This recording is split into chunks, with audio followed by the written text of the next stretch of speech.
Let's do it. You ready? Buzz Feiten Band. Let's bring them out. Buzz Feiten Band.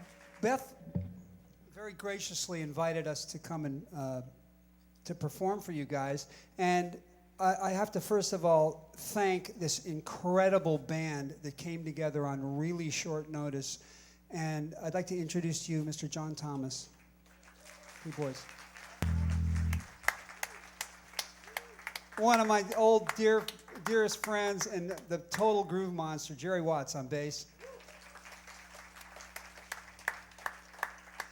And another dear friend, and we play together more times than I care to remember, and I don't remember most of the time. Mr. Dave Beyer on drums.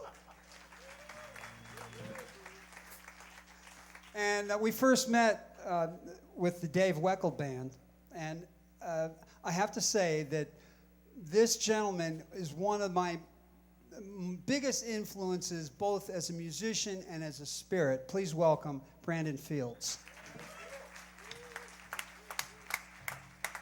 Sit back and enjoy it.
Yeah, let's hear it for Brandon Fields. You know, I'd like to just take 1 second, just so it's not wall-to-wall music here, and just talk a little bit about what we're doing up here. You guys are students at Musicians Institute, and one of the things that I learned from Brandon and from Dave and Jerry, and this is the first time that John and I have had a chance to play together, but one of the things you guys are learning, and one of the things that's been a tremendous gift in my life, is to have the privilege of being around musicians of this caliber and learning how to communicate in a musical way. I can remember certain times, for instance, we were on the road with Dave Weckl, when I would be so moved by what, for instance, Brandon would be playing, that it would be like a really overpowering emotional experience. And one of the things that Brandon taught me, and one of my philosophies about music, and one of the reasons that music is important to me, is that it's not about technique. Technique is the vocabulary. Technique is that's the words that you use to express yourself, but it's not what you choose to say. So I learned about, for instance, about commitment to an emotion from Brandon, one of the big influences in my life, because he's committed to, he commits himself completely to a feeling. And the technique is in the service of that.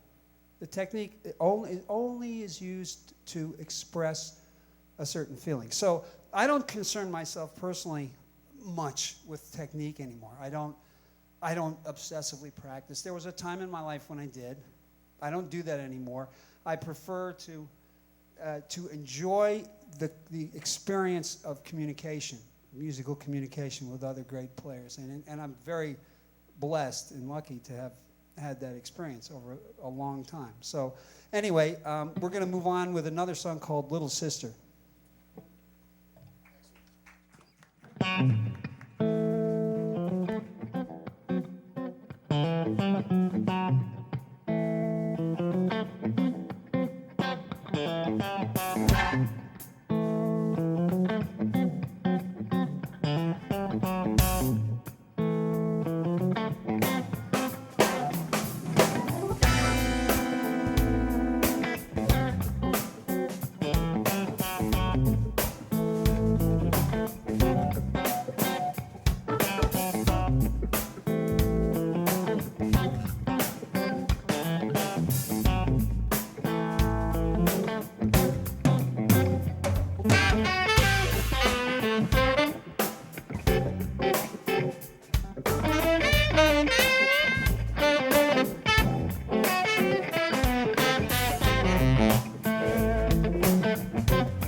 Thank you very much.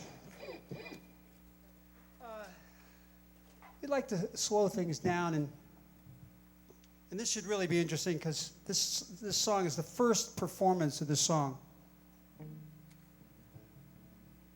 I wrote it about 3 weeks ago and just recorded it and never had a chance to play it. So you guys are going to hear the first performance of this song. It's called My Angel. And we'd like to feature for a moment Mr. John Thomas on keyboard.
Let's have a hand for John Thomas. What a beautiful solo.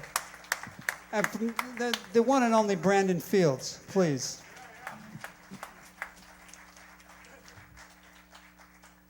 We're going to do another song. We're taking risks all over the place today. We're going to do another song that's really fresh. And this is also was written actually it was written a long time ago, but I just sort of put it in the closet and just dragged it out a couple weeks ago and recorded it. And in fact, it doesn't have a title yet, so it's pretty new. But this is also the first performance of this song. So here we go.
I think we're going to do one more song for you. And then we're going to, as soon as Brandon answers his cell phone, he's having a conversation with his stockbroker. Yeah. Anyway, we're going to do one more song for you. And then we'd like to open up for some questions and answers, and, Brandon to tell you a little about his childhood, his early childhood years, his formative years. Anyway. Yeah. Anyway, so this song is kind of a blast from the past called Danger Zone.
My way, looking for what used to be. You and I, like we could never see. But only time, oh, gonna tell us if it's meant to be. Since you know you've got me driving me in the danger zone. Since you know you've got me driving me in the danger zone.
Thank you very much.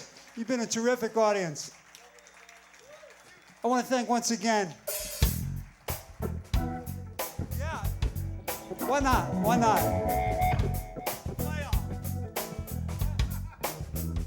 It's a playoff.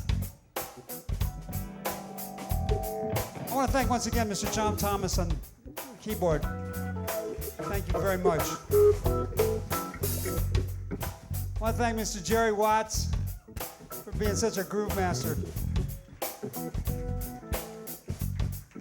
Mr. Dave Beyer on drums. Once again, Brandon Fields on saxophone. Thanks very much.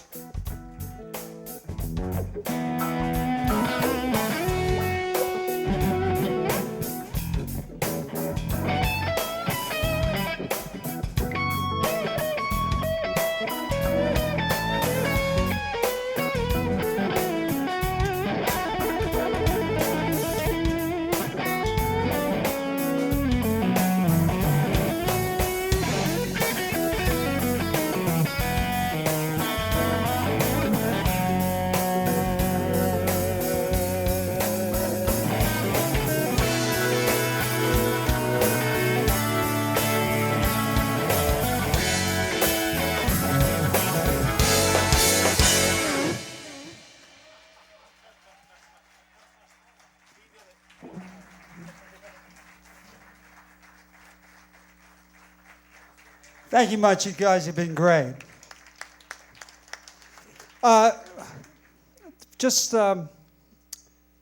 Everybody should probably stay because this is not about like one person. Music is not about one person. So I want to ask, first of all, how many of you guys, how many people have been here for, this is your first year here? Is this a one, this is 1 year, it's not a 1 year school, right? 1 year school. Okay. So, you guys just arrived, and I guess I'll just open it right up. How many people have any questions? Can I see some hands?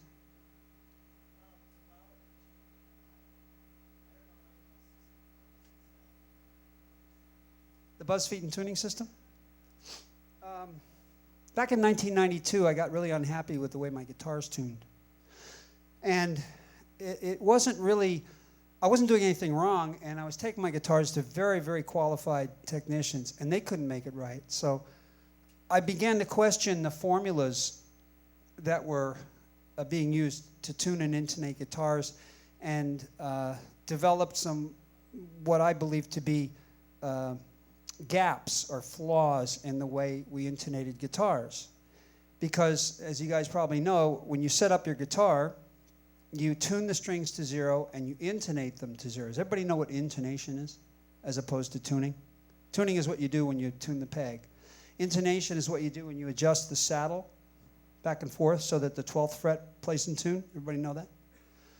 Okay.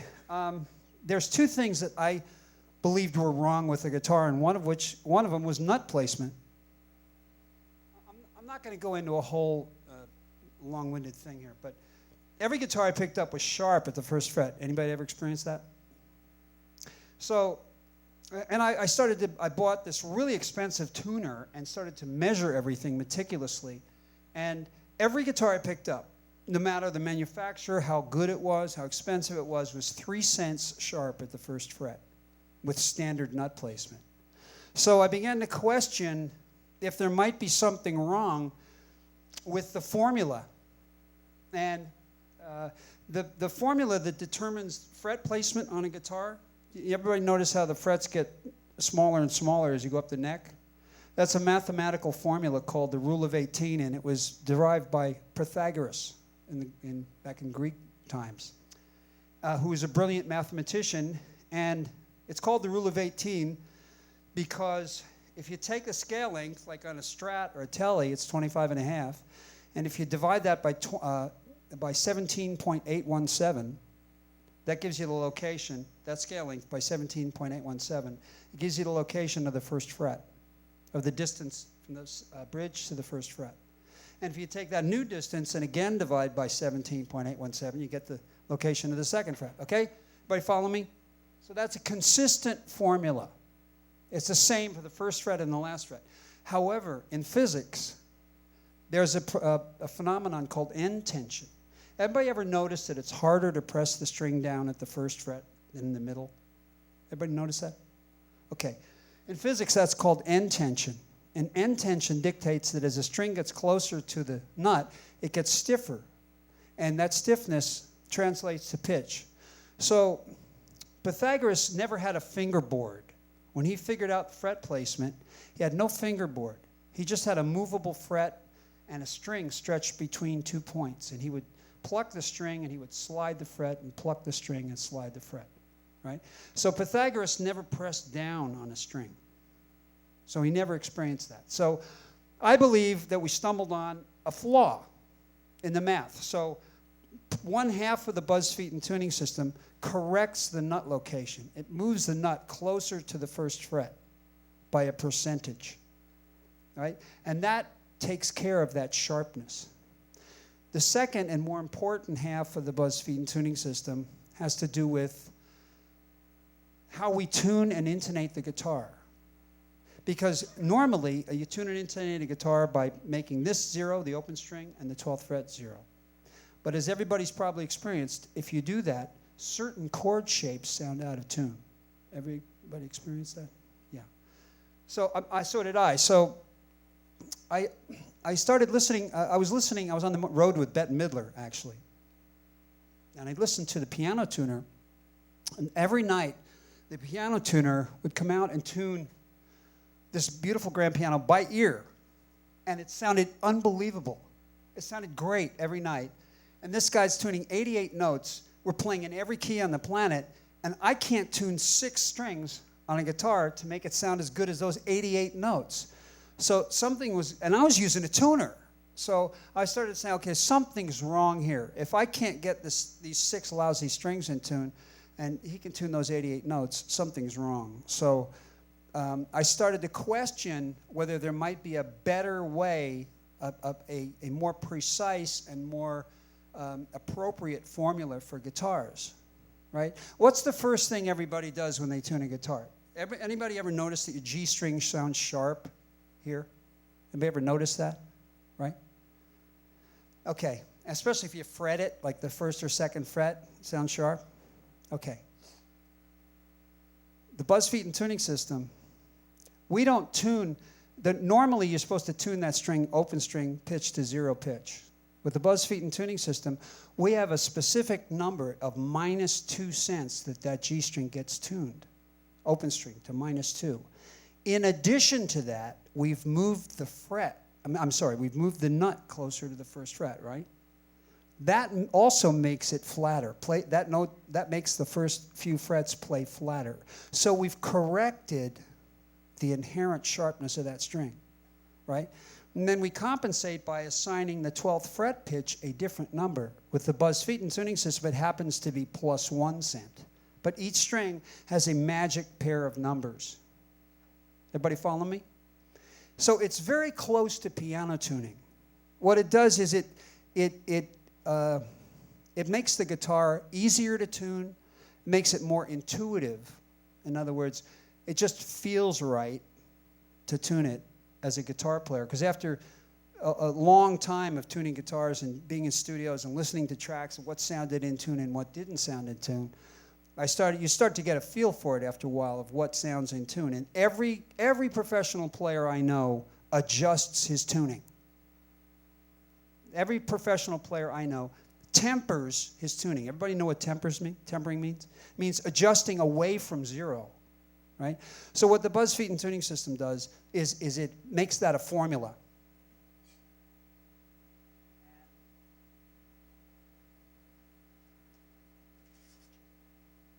This is a tuner that has a Buzz Feiten logo on it here, and it's got the Buzz Feiten tuning system built into it. It's made by Korg, and it's called a DT7. And there are also some tuners made by Peterson Electronics that he's got one that have the Buzz Feiten tuning system in it. And actually, Jerry has an MTD with the Buzz Feiten tuning system. Anyway, you guys, if you go on buzzfeiten.com, you can find out where to get your electric guitar retrofit with the Buzz Feiten tuning system. It corrects a lot of those problematic tuning issues. If you are interested in having your acoustic guitar retrofit, or actually if you want to have any guitar retrofit, you can see me after the performance here, and I'll hook you up. Any other questions? First of all, did I answer your question? Okay. No, I went to school. I had a musical family. My mother was a piano teacher. My sister was a Juilliard graduate flutist, and I got beat over the head with it when I was really young. I studied piano when I was very young, and went to college playing the French horn. So I never studied guitar, but I did study other instruments. I went to about 1.5 years of college playing French horn, and then joined the Butterfield Blues Band, which was a big stretch. It was a big leap. And yeah, not much call for French horn back those days. You got a lot more dates playing guitar, too, I'll tell you. The candidates for French horn players it's kind of scary. Anyway, so to answer your question, yeah, I did have some training. Right. So did I. Yeah. As a matter of fact, I had a real crisis when I've been playing for about, I guess, 7 years or 8 years. I had a real crisis. I just got stuck. I hated everything about my playing. I couldn't stand it. So I stopped playing for 3 years. And then I started studying. I took about, 4 or 5 lessons from a guy named Davis Ramey in San Francisco. And that guy gave me enough to work on for the rest of my life in 4 lessons. I mean, he was so good and so deep that, I'll never run out of just trying to figure out what he was doing, you know. But it really opened up a whole new world for me. So I understand what it's like to get frustrated with your playing and have to really kind of tear it apart and start over, you know. And I think musicians go through that periodically. Like, I know sometimes if I get frustrated, I had that period where I got really frustrated with my playing, and I had to learn diminished chords. I had to learn how to play over 2-5-1 changes. I never knew how to do that. I hadn't the slightest idea. I was tending to play always in one position. You know, I wasn't visualizing the fingerboard. I was stiff. I was, tense, and so I had to kind of start over again, and it really helped. So thank you. Anybody else? He's avoiding eye contact. He doesn't want to talk to me. What's your name? Huh? Josh? Where are you from? Illinois? In Chicago? All right. And are you a guitar student? Do you like acoustic or electric or both? Electric. Who's your favorite guitar player? Warren Haynes. All right. So kind of an Allman Brothers kind of guy? All right. All right. Yeah, I did a record with him called Laid Back 100 years ago, and toured with him a little bit. A great musician. Great musician. What about some of the women, ladies? Are you a student here? Yeah, what's your name? Diane, are you a student here? A guitar student? Where are you from? Texas. Who's your favorite guitar player? One of the things that I like to ask people who they listen to. I was lucky in a way because early when I first started playing, I had the good luck to work with a lot of saxophone players, really good saxophone players. When I was 19, I was in the Butterfield Blues Band, and David Samore was the sax player, and Gene Dinwiddie was the tenor player, and some great horn players. And so just out of just luck, I guess, I've had the opportunity to listen and to work with great horn players, but not a lot of guitar players. And I think that sometimes that helps guitar players. Robin Ford says the same thing, that somebody asked him who his influences were, and he said sax players, listens to a lot of sax players. But I enjoy a lot of diverse kind of things too, all kinds of different. Michael Hedges was one of my favorite guitar players, really interesting acoustic player. I like classic guitar. I don't play it really. I can fake some stuff, but I don't really play classical guitar. Does anybody have any questions for anybody else? Yeah. We never rehearsed. This was our first. Oh. Well, you know what? When I had we had this scheduled, and then some guys became unavailable, so we had to do this on very short notice. And Dave Beyer's, I know Dave and Jerry a long time, and we've worked together in bands. And so if you work together with somebody for a long time, you kind of get to know their instinct, and I also trust Dave's judgment and his opinions. So I know that. So he recommended John. And this is the first time we've ever worked together. It was today. So this has been a complete pleasure for me. So there was a little bit of an element of risk in this gig here, but that's what makes it fun. And you can really trust people too. I mean, if you've worked with them long enough, you can trust their instincts. And the other thing too is these guys prepared. They prepared. They listened to the music beforehand. They made their own charts. If they had questions, they called me. So that makes a big difference if you prepare. And actually, Dave and I were talking about it up front. He said, I have more fun when I prepare. And I feel the same way. I like to go up. I can relax more and feel more comfortable if I know that I've really prepared, that I know the songs. I don't have to worry about the changes or that kind of stuff. Anybody else have any questions for anyone else? Dave or Jerry or Brandon?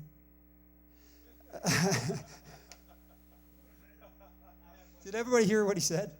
His question. I've dreamed I've been in high school with no pants on. Anybody have that dream? And hoping that nobody would notice. I think that's a famous dream, actually. Yeah, naked in class dream. But no, I never had that particular dream. A question. Anybody else have a question? Yeah, I got a question over here at the mic. Oh, okay. What's your name? Kelly. Philip? Kelly. Oh, Kelly. Yeah. This is an official question now. Yeah, an Okay, official this is question. an official question on the mic. Okay. Okay, you're all professional musicians, and we're all, most of us, I'm sure, want to be professional musicians. Right. I'm sure each of you, I'd like each of you to tell us, and I'm sure each answer may be a little different. That'd be great. What are the most important things that we should all consider getting work as musicians? Ask one more time. What? Getting work, being professional, getting the gig. What's the most important? What are the most important things that each of you would answer for that? Well, that question brought two different thoughts to my mind, because there's the obvious thing about, auditioning, learning your instrument, having a wide range of styles under your belt, and being able to satisfy the needs of any particular gig, and I think that course is probably pretty well laid out and not so difficult to find. The other side of it is getting work being who you are and playing from your own voice, as opposed to getting work fulfilling the needs of a given situation. And that's a different kind of journey, where you have to spend time with yourself and maybe look at what you do and what's important to you, and look inside yourself and find out what makes me happy. Where do I feel fulfilled? What is it that I want to do with my music? Because I know I've spent a lot of my life being what others needed me to do and bringing home a paycheck as a result of that, but adding the other dimension where, okay, this is what matters to me, and this is where I'm coming from. This is what I have to say to the world during the few years that I'm here. That's something that no one can really teach you how to do. You have to sort of make that one up on your own. So I just wanted to point out that there's more to that question than maybe it seems on the surface. Here I am, Mr. Microphone. Well, it's always good to show up on time. That's helpful. Call people back when they call you. All the kind of practical stuff you think is so obvious really isn't really that obvious. And, I found that the longer you play, the more you play who you are. So if you're not a pleasant person to hang with, no one's going to take you on the road. Sorry to tell you, but no one's going to do a 6-week tour with you if you're the most blazing whatever in the world, and you're an ass. Sorry, but and for me, I think also just I mean what's going on here that is not in a book and that you can't. A lot of times people don't talk about is the listening part. So as we're playing, people have figured out how to play their instruments, and we're listening to one another as it's happening. And so you can always feel that. I think that's very helpful for it to get work and to get gigs is to be able to listen, to be a good listener. And it's not very spicy really, right? It's not in a book. There's no books in your bookstore how to be a good music listener, But it's key. It's absolutely key. Are there? Okay, so Effortless Mastery. Okay, so Kenny Werner. It is a great book, actually. Yeah, that's the other thing, and I think that whatever the context you're playing in, I think if you're willing to make the choice to do the best thing for the music, even if that means that you don't play your big solo tonight, or you don't play that fill, or you don't play whatever, that will increase your value immeasurably. So you understand the kind of music you're playing, you understand your role, and you do the thing that makes the music happen, and people will see that and value you, I think, and I think that's really key. So that's my thought. What do I think about? That was a question. What's important to me? How to get the gig? How to get the gig?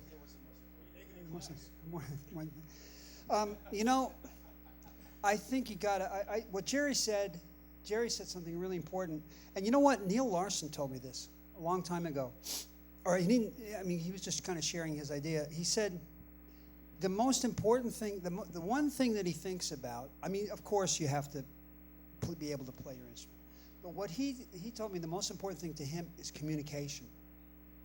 And that's why he works constantly, is because he constantly communicates with the people that he works with. He asks them questions. What do you think? How do you feel? What do you hear here?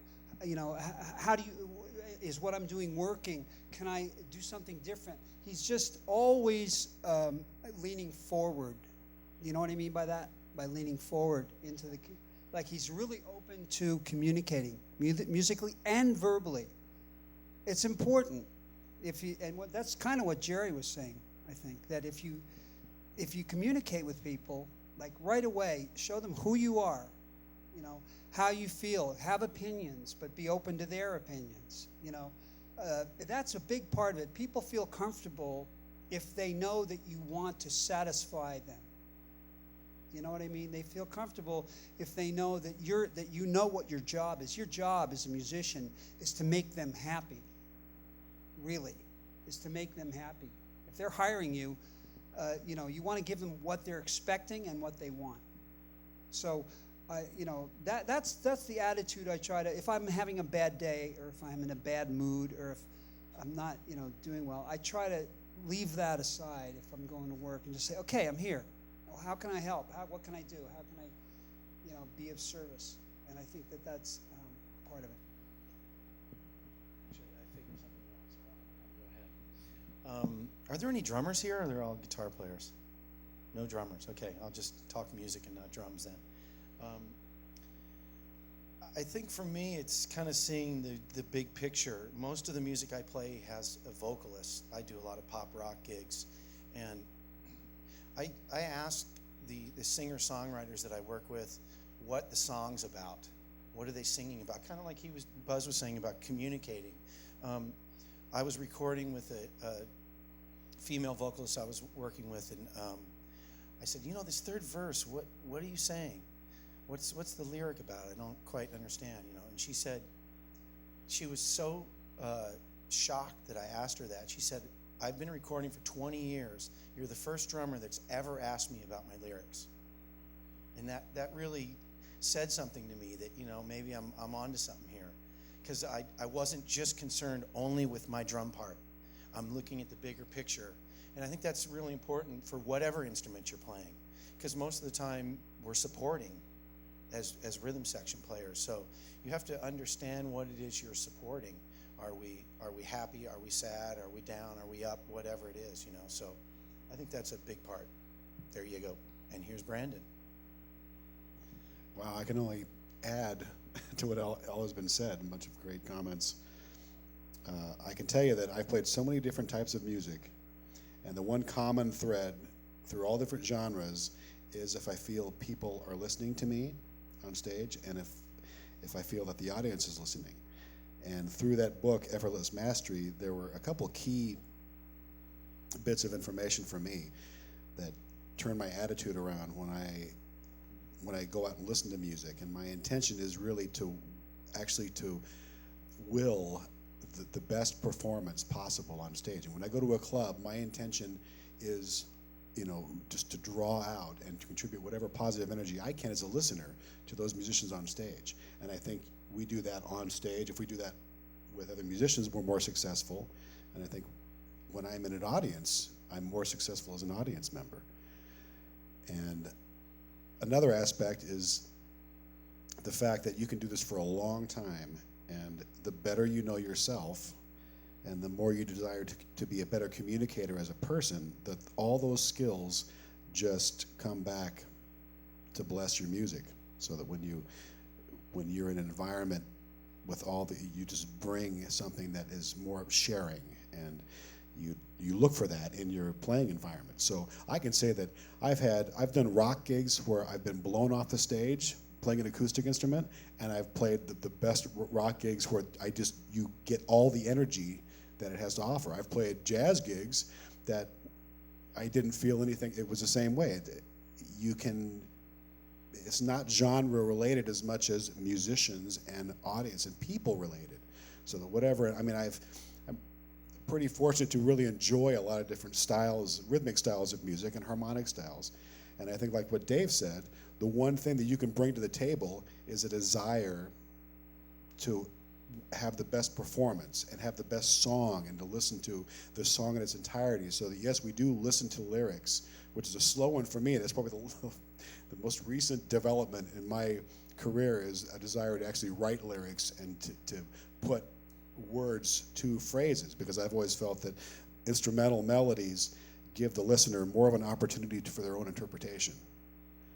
And so most of my intention has been the emotion that goes into those melodies that hopefully people will appreciate.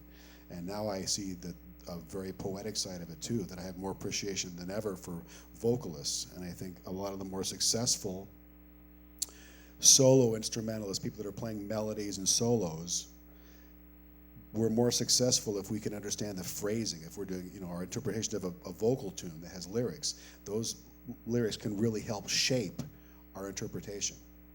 It can really help. And I think those qualities, if you bring that to the party, people want to have you around, and you'll be called back.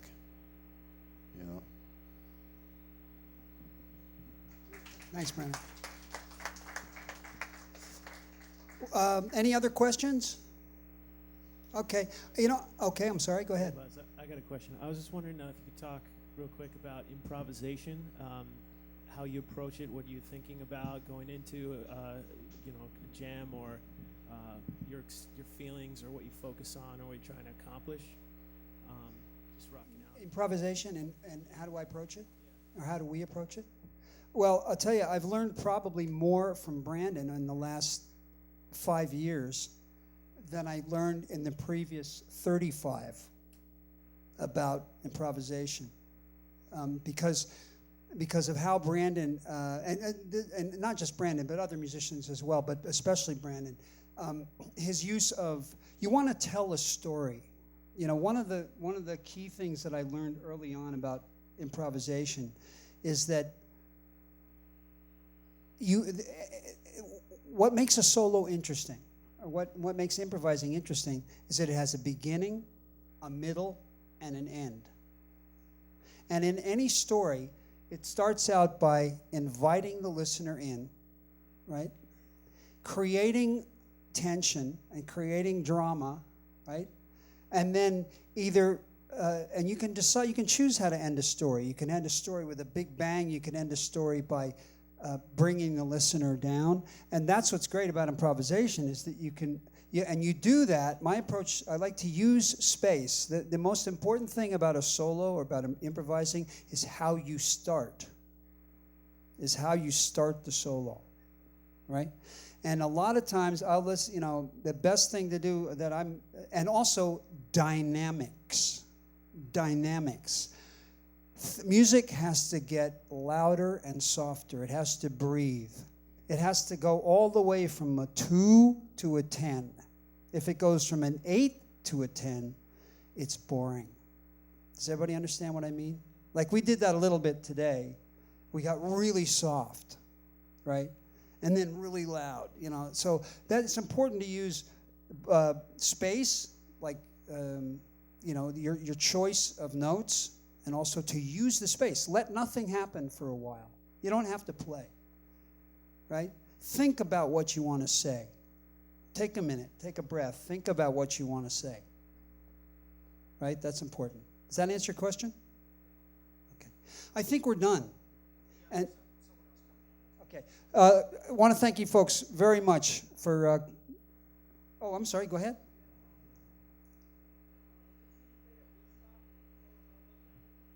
It's true. In fact, there's some clips on YouTube. You're still here. I'm still here, breathing in and out, which is a miracle in itself. But there's some clips of me with the Butterfield Blues Band at Woodstock. So if you go on YouTube, you'll see me when I had a Beatle cut. And I looked like about 12 years old. 2 generations of Woodstockians, actually. So, yeah, it's true. But you have to be really old to have played at Woodstock. So that's the first thing. Right. All right, I think that's it. Ladies and gentlemen, thank you very much. Give yourselves a hand.